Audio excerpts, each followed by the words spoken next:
എനിക്ക് എൻ്റെ past relationship കഴിഞ്ഞ് കഴിഞ്ഞപ്പോൾ ഐ ഹാഡ് ഇഷ്യൂസ്. എനിക്ക് ക്ലിനിക്കലി ഞാൻ ഡിപ്രസ്ഡ് ആയിരുന്നു. അത് ഡയഗ്നോസ്ഡ് ആയിട്ടുള്ള ഇതായിരുന്നു. മറ്റേ ഡിപ്രഷൻ എന്ന് പറഞ്ഞ് വെറുതെ പറയുന്ന സാധനമല്ല, ക്ലിനിക്കലി ഡിപ്രസ്ഡ് ആയിരുന്നു.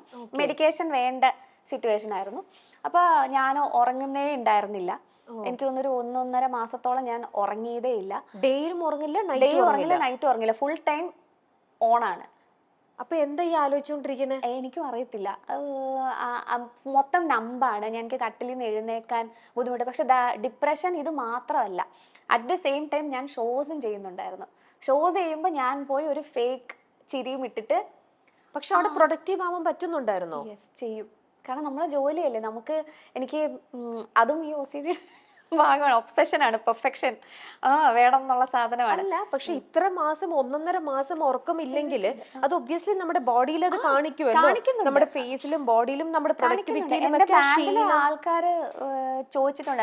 they didn't know that I was going through something എന്നുള്ളത് അവർക്ക് അറിയത്തില്ലായിരുന്നു. പക്ഷെ ഓരോ ദിവസം എൻ്റെ ഡ്രമ്മർ എന്നോട് ചോദിച്ചത്, എടി നീ കരഞ്ഞിട്ടാണോ നീ ഷോയ്ക്ക് വന്നേക്കുന്നതെന്ന് ചോദിച്ചപ്പോൾ ഞാൻ എനിക്ക് ജലദോഷം അത് പറഞ്ഞു.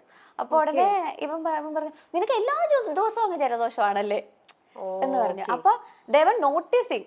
പക്ഷെ അവർക്ക് അറിയത്തില്ല അതിനുള്ളൊരു പേഴ്സണൽ റിലേഷൻഷിപ്പ് നമ്മൾ ആരും തമ്മിൽ ഉണ്ടായിരുന്നില്ല ആ സമയത്ത്. ഇപ്പോഴാണെങ്കിൽ എനിക്ക് അവരുടെ അടുത്ത് എടാ എനിക്ക് ഇച്ചിരി വിഷമമാണ് എന്ന് എനിക്ക് പറയാമായിരുന്നു. അന്ന് എനിക്കത് പറയാനുള്ളൊരു ഇതായിട്ടില്ല അവരുമായിട്ട്. അങ്ങനെ ആയിരുന്നു.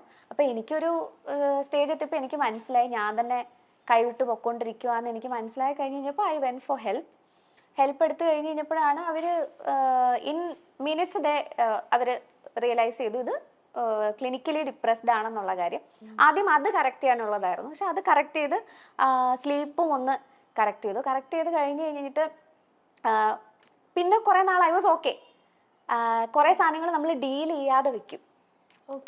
പഴയ കുറെ സാധനങ്ങൾ ഡീൽ ചെയ്യാൻ പേടിയായിട്ട് നമ്മൾ മറന്നു പോകുന്ന കുറെ കാര്യങ്ങളുണ്ടോ. ഞാനൊക്കെ മനഃപൂർവ്വം ചില കാര്യങ്ങള് കോൺഫ്ലിക്റ്റ് ഇല്ലാഞ്ഞിട്ടോ അല്ല, ആ കോൺഫ്ലിക്റ്റിനെ ഫേസ് ചെയ്യാനുള്ള ബുദ്ധിമുട്ട് കാരണം കോൺഷ്യസ്ലി അവോയ്ഡ് ചെയ്ത് വെച്ചിരിക്കുക കുറെ സാധനങ്ങൾ. പക്ഷെ ഇത് ഏതെങ്കിലും ഒരു ദിവസം എന്തെങ്കിലും കാര്യം കൊണ്ട് ഇത് പുറത്തു വരും. മേ ബി ആരെങ്കിലും നമ്മൾ ട്രിഗർ ചെയ്യുന്ന ഒരു വർത്തമാനമായിരിക്കാം. ഇല്ലെങ്കിൽ എൻ്റെ കാര്യത്തിൽ ഞാനൊരു പെർട്ടിക്കുലർ സിനിമ കണ്ടപ്പോഴാണ് എനിക്കിത് ട്രിഗർ ആയി കഴിഞ്ഞ് കഴിഞ്ഞപ്പോൾ നമ്മുടെ മനസ്സിനെ പ്രോപ്പറായിട്ട് ശ്രദ്ധിക്കാൻ തുടങ്ങിയില്ലെങ്കിൽ കുറച്ച് കഴിയുമ്പോൾ ഇത് ബോഡീനെ ബാധിക്കാൻ തുടങ്ങും.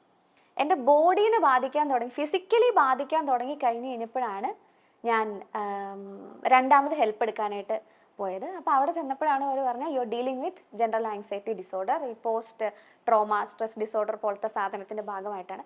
ആങ്സൈറ്റി എനിക്ക് പണ്ടേ ഉണ്ട്, പക്ഷെ ട്രിഗേർഡ് ആയത് ഇപ്പോഴാണ്. കുഞ്ഞു കാര്യങ്ങൾ ആങ്സൈറ്റി ഉണ്ട്, കുഞ്ഞു കാര്യങ്ങൾ എനിക്ക് OCD ഉണ്ട്. ഇപ്പൊ OCD കുഞ്ഞിലെ ഇപ്പൊ ഈ മത്സരത്തിനൊക്കെ പോകുമ്പോൾ നമ്മൾ അന്ധവിശ്വാസം എന്ന് പറഞ്ഞ് തള്ളിക്കളഞ്ഞ കുറെ കാര്യങ്ങളുണ്ട്.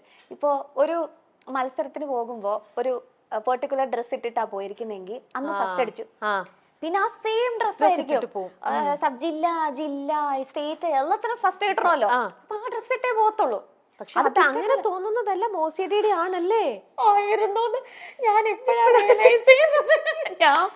ഞങ്ങള് വിചാരിച്ചത് എന്റെ വീട്ടിലൊക്കെ അമ്മ പറയും എന്തൊരു അന്ധവിശ്വാസം പെണ്ണിന്, കാരണം ഇതിട്ടാ മാത്രമേ, കാരണം അമ്മ ഒരു നാണക്കേടാണ്, കൊച്ചിന് ഒരു ഉടുപ്പ് മാത്രമേ നാട്ടുകാർ ചിന്തിക്കത്തില്ല. അത് എനിക്ക് ഓർമ്മയുണ്ട്, ഒരു ബ്ലാക്ക് സ്കേർട്ടും ഒരു ലൈറ്റ് പിങ്ക് ടോപ്പും ആയിരുന്നു.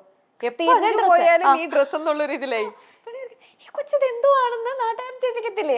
ഇവരോർക്കും ദൈവം ഇവർക്ക് ഈ കൊച്ചിനൊരു ഉടുപ്പ് മേടിച്ചു കൊടുക്കാൻ പൈസ ഇല്ലെന്നൊക്കെ. അമ്മയൊക്കെ അങ്ങനെയാ ചിന്തിക്കുന്നത്, അമ്മയപ്പനൊക്കെ അങ്ങനെ ആയിരിക്കും ചിന്തിക്കുന്നത്. പക്ഷെ പിന്നെയാണ് നമ്മൾ ഇവരുടെ അടുത്ത് സംസാരിച്ചപ്പോഴാണ് ഓക്കെ ഫൈൻ, എല്ലാവരും ഇങ്ങനെ ചെയ്യുന്നത് ഇതായിരിക്കണമെന്നില്ല, എനിക്ക് ആയതുകൊണ്ടാണ് അല്ല ഫ്രീക്വൻസി ഇങ്ങനെ കൂടുമ്പോൾ അത് ഒബ്വിയസ്ലി അത് OCD ലക്ഷണമാണല്ലോ. ഇത് മാറാത്ത സംഭവം അല്ല കേട്ടോ, നമുക്ക് മാനേജബിൾ ആണ്. അല്ല ഞാനിപ്പോ നമ്മൾ ഇത്രയും തുറന്ന് സംസാരിക്കുന്നോണ്ട് ഞാൻ ചോദിക്കുക, അപ്പൊ അങ്ങനെയാണെങ്കിൽ ഇങ്ങനെ ചെറുപ്പം മുതലേ OCD ക്യാരി ചെയ്യുന്ന ഒരു പേഴ്സണാലിറ്റി ആയതുകൊണ്ട് ഒരുപക്ഷെ ഇപ്പൊ ഈ റിലേഷൻ ബ്രേക്കപ്പ് ആവാനും കാരണം ഒരുപക്ഷെ ഈ OCD സിൻഡ്രോം ആയിരിക്കുമോ? OCD അല്ല, അതിന് അതിൻ്റെതായിട്ടുള്ള പ്രോപ്പർ റീസൺസ് ഉണ്ട്. പക്ഷേ ഐ കാൺ ഓക്കെ, അപ്പൊ റിവീൽ ചെയ്യാൻ പറ്റില്ല. Okay, that's fine. അത് എത്തിക്സ്. അല്ലല്ല, അത് നിങ്ങളുടെ പേഴ്സണൽ അല്ല. ഞാൻ ചോദിക്കുന്നത് ഇപ്പൊ OCD കാരണമാണോ അത് എന്ന്. ഞാൻ നമ്മളിപ്പോ OCD-നെ കുറിച്ച് ഇത്രയും ഡീറ്റെയിൽ ആയിട്ട് സംസാരിച്ചുകൊണ്ട് ചോദിച്ചത്. അതല്ല. Okay okay. അപ്പൊ അത് എപ്പോഴെങ്കിലും ഇങ്ങനെ നിങ്ങളുടെ ഒരു ലൈഫിലേക്ക് ഇപ്പം വളരുവാണല്ലോ, വളരുമ്പം ഇപ്പൊ കുഞ്ഞിലത്തെ കാര്യങ്ങൾ ഇപ്പൊ ഇത്രയും വലുതായപ്പോഴാണ് അഞ്ജു റിയലൈസ് ചെയ്യണത് അന്ന് ഞാൻ ചെയ്തതും ഈ OCD ഇല്ലെങ്കിൽ എന്റെ ആങ്സൈറ്റി ഇത് കാരണമാണെന്ന്. പിന്നീടും ഇതുപോലെ ക്യാരി ചെയ്ത് കൊണ്ടുപോയ കുറച്ച് ശീലങ്ങൾ ഇന്നും you find it really hard, അത് മാറ്റാൻ പറ്റുന്നില്ല. മാറ്റാൻ പറ്റാത്ത സാധനങ്ങൾ ഇപ്പൊ വളരെ കുറവാണ്.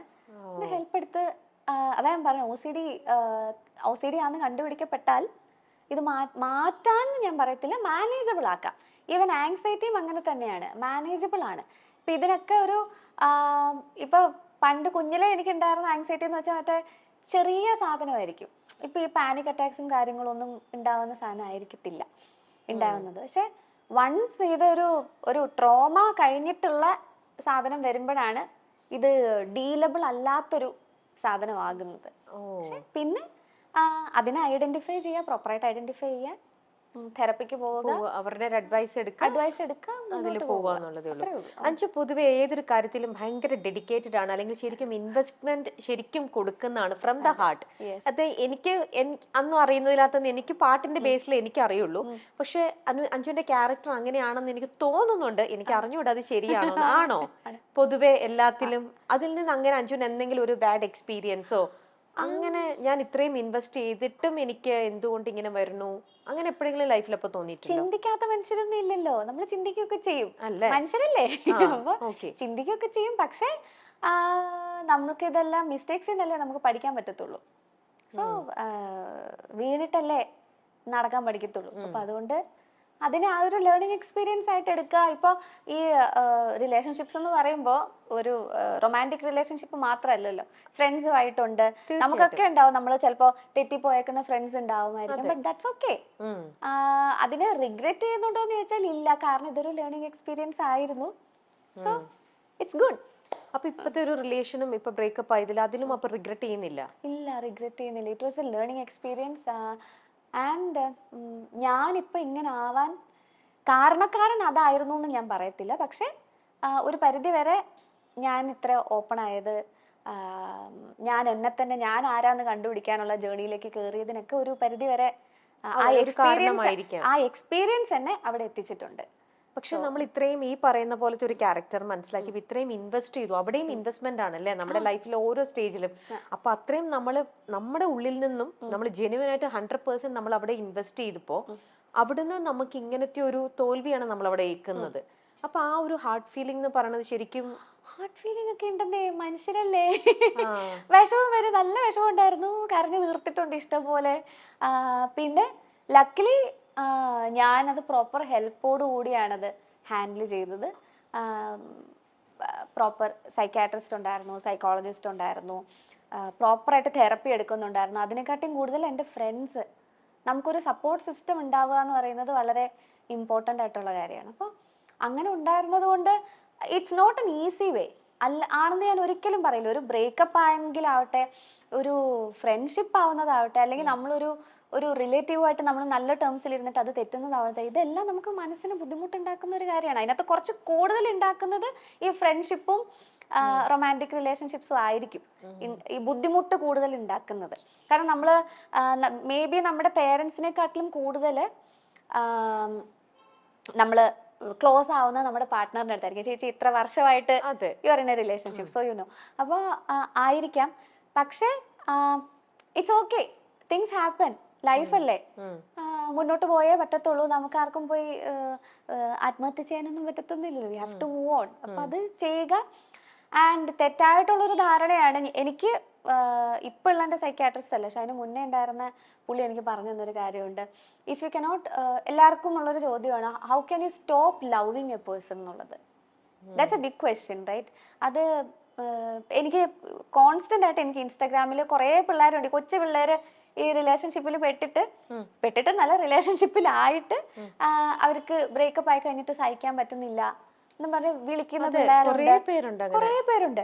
അപ്പൊ ഇവരുടെ ഒക്കെ ഒരു മെയിൻ ചോദ്യമാണ്, how can we stop loving a person?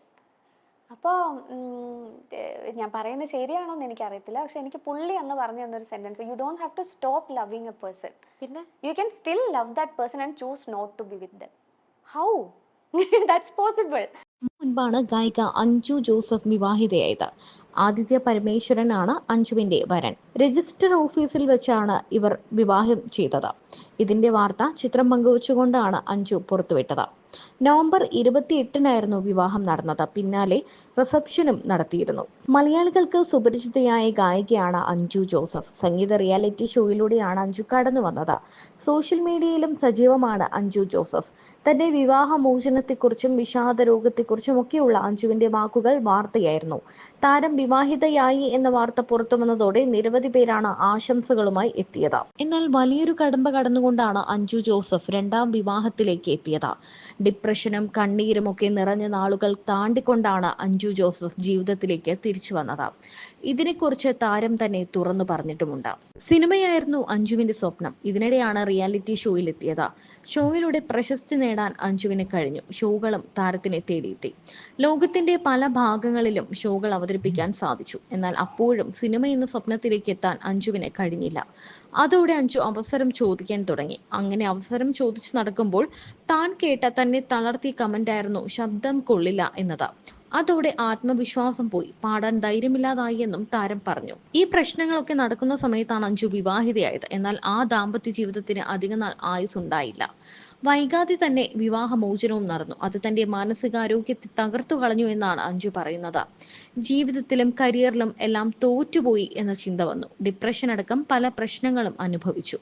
അതിനിടയിലും show ചെയ്യുന്നുണ്ടായിരുന്നു. ഷോയ്ക്ക് പോകുന്ന ദിവസം രാവിലെ ഇരുന്ന് കരയും, അല്ലെങ്കിൽ സ്റ്റേജിൽ കയറുന്നതിന് മുന്നേ ഇരുന്ന് കരയുകയാണ് താൻ ചെയ്യാറുള്ളത്.